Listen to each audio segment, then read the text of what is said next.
নবদ্বীপের মাটিয়ারিতে তৈরি হচ্ছে ঐতিহ্যবাহী মসলিন শিল্প।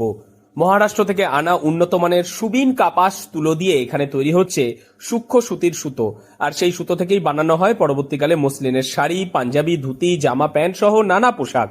এই উদ্যোগে যুক্ত হয়ে স্বনির্ভর হচ্ছেন এলাকার বহু মহিলা। কাপাস তুলো, এই তুলো দিয়ে কি কি হয়? এই তুলোটা প্রথমে কোথায় হয় সেটা একটু বলে নিই। হ্যাঁ। এটা মহারাষ্ট্র গুন্টুতে তৈরি হয়। মহারাষ্ট্রের মহারাষ্ট্র গুন্টু গুন্তু। হ্যাঁ, গুন্টু। আচ্ছা, গুন্টুর থেকে এই তুলোটা আমাদের আসে, হায়ার কাউন্টের তুলোর থেকে, যে সুতোর জন্য। তারপর? এটা প্রথমে আমরা এই তুলোটাকে হাতে বুনাই করে নিই, দিয়ে তারপরে এই তুলোটা এই মেশিনে বেলচে আমাদের পিসাই হয়।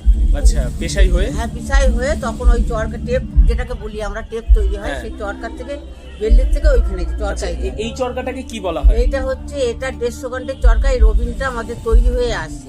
কি কাউন্টের? 150 কাউন্ট। 150 কাউন্টার। এটা হায়ার কাউন্ট 500 কাউন্ট। 500 কাউন্ট। হ্যাঁ, 500 আচ্ছা, কাউন্ট। তা এই তুলো দিয়ে এই মোটামুটি সব কাপাস তুলো দিয়েই যত সুতির, যত হ্যাঁ, মসলিনের হ্যাঁ, শাড়ি হ্যাঁ। সব তৈরি হয়। হ্যাঁ, মানে তুলো ছাড়া হায়ার কাউন্টটা আমাদের হবে। আপনারা কোথা থেকে এসেছেন? আমরা নদিয়া নবদ্বীপ থেকে। নবদ্বীপ থেকে। ওখানে কি আপনাদের কারখানা আছে? হ্যাঁ, আমাদের মাটিয়ারি কুটির শিল্প প্রতিষ্ঠান আছে। সুভাষিস চক্রবর্তী সেক্রেটারির নাম।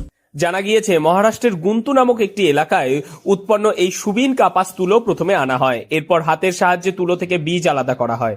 বীজ ছাড়ানোর পর তুলো মেশিনে পেশাই করে নেওয়া হয়। তারপর চরকার মাধ্যমে তা থেকে সুতো তৈরি করা হয়।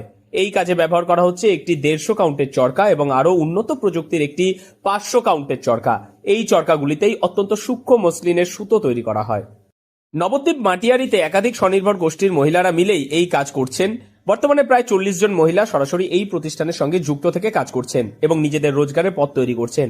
এছাড়াও যে সমস্ত মহিলাদের বাড়ি থেকে বের হতে অসুবিধা হয়, তাদের কথা মাথায় রেখে 15 জন মহিলা বাড়িতে বসেই এই সংস্থার হয়ে সুতো তৈরির কাজ করছেন। এই যে আমরা তুলোর থেকে সুতো তৈরি করছি। এই যে বীজ তুলোটা দিয়ে, এই যে হ্যাঁ। বীজ তুলোটাকে ছাড়িয়ে এই যে এই মেশিনটাই আমার পেশাই দিতে হবে। পেশাই দেওয়ার পরে যে এই জিনিসটাকে তৈরি করতে হবে। তৈরি করার পরে এখানে আসবে, এটা এসে আমরা এই যে সেটাকে ভরে এই যে এই জিনিসটা তৈরি হবে।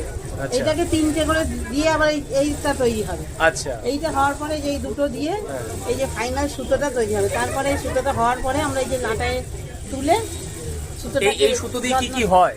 এই সুতো দিয়ে যে শাড়ি হবে, মসলিনে জামা প্যান্ট সবই হয়। হ্যাঁ, শার্ট, পাঞ্জাবি সবই হয়, সবই একদম হয়। পিওর সুতির। পিওর সুতি। আর এই একদম তুলোটা cotton। কিসের তুলো? শিমুল তুলো?